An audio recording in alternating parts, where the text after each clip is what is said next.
တင်းတိတ်ဆိုတာဘာလဲ။ဘာကြောင့်မလို့တင်းတိတ်တွေဖြစ်လာတာလဲ။တင်းတိတ်ဆိုတာကတော့ကျမတို့အရေးပြားမှာရှိရဲ့ရောင်ချယ် cells တွေကပုံမှန်ထပ်ပို့ပြီးတော့ရောင်ချယ်တွေကိုပို့ပြီးတော့မှထုတ်လာတယ်။အဲ့ဒီခါကြလို့ရှိရင်ဒီအရေးပြားမှာအညိုကွက်အမဲကွက်တွေဖြစ်လာတယ်။အများဆုံးဖြစ်တဲ့နေရာတွေကတော့ပါးပြင်၊နှာဖူး၊နှာခေါင်းနဲ့ဒီနှာခမ်းအပေါ်ဘက်တွေမှာအများဆုံးတွေ့ရတယ်။ဒီတင်းတိတ်တွေကဘာကြောင့်ဖြစ်လာရလဲဆိုလို့ရှိရင်တော့နံပါတ်1ကတော့နေရောင်ခြည်ထဲမှာပါတဲ့ UV တွေကြောင့်မလို့ဖြစ်တယ်။ကျမတို့ကအရေးပြားကိုဒီ sunscreen တွေမလိမ့်ဘူး။နေပူထဲကိုသွားရဲဆိုတဲ့အခါမှာဆိုရင်ဒီ UV တွေကကျမတို့အရေးပြားမှာရှိရဲ့ရောင်ချယ် cells တွေကိုလှုံ့ဆော်တယ်။အဲ့ဒီခါကျလို့ရှိရင်ဒီရောင်ချယ်တွေပို့ပြီးတော့ထုတ်လာပြီးတော့တင်းတိတ်တွေဖြစ်လာတတ်တယ်။နံပါတ်2ချက်အနေနဲ့ဆိုလို့ရှိရင်တော့ genetics ဒါကတော့မျိုးရိုးဗီဇနဲ့ဆိုင်တယ်မိဘတွေအဖိုးဖွားတွေစီမှာဒီတင်းတိတ်တွေ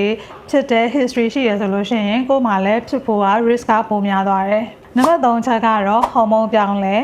အထူးသဖြင့်ဒါကတော့အမျိုးသမီးတွေမှာတွေ့ရတယ်အမျိုးသမီးတွေဟော်မုန်းပြောင်းလဲဖြစ်တဲ့အရွယ်ကိုယ်ဝန်ဆောင်တဲ့အချိန်ဒီလိုမျိုးပေါ့နော်ဟော်မုန်းပြောင်းလဲဖြစ်တဲ့အချိန်တွေမှာဆိုလို့ရှိရင်တော့တင်းတိတ်တွေထွက်လာတတ်တယ်နံပါတ်4ချက်အနေနဲ့ဆိုလို့ရှိရင်တော့ heat exposure ပေါ့နော်ဒီမျက်နှာပဲဖြစ်ဖြစ်ပေါ့အပူငွေ့တွေနဲ့အရန်ထိတွေ့တာများတယ်အထူးသဖြင့်ဒီထမင်းဟင်းချက်တဲ့အခါမှာ sunscreen တွေမလိမ့်မဲနဲ့တောက်လျှောက်ဒီအပူတွေဟတ်တဲ့ဟာတွေနောက်တစ်ခုကတော့ဒီစဖုံမှုတွေလိုမျိုးပေါ့မိဖို့ချောင်းလုပ်တွေလုပ်ရတယ်ဒီအပူနဲ့ထိတွေ့ပြီးအလုပ်လုပ်ရတဲ့လူတွေမှန်သမျှပေါ့နော်ဒါကတင်းတိတ်ထွက်ဖို့က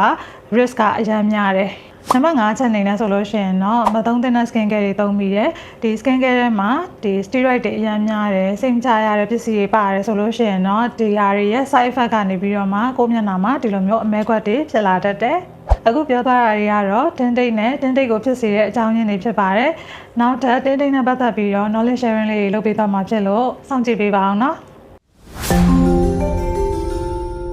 လှပဆိုင်ရာကျွမ်းကျင်မှုများနဲ့အတူမြဲရှိနေမယ်ဒေါက်တာထပ်ပါ။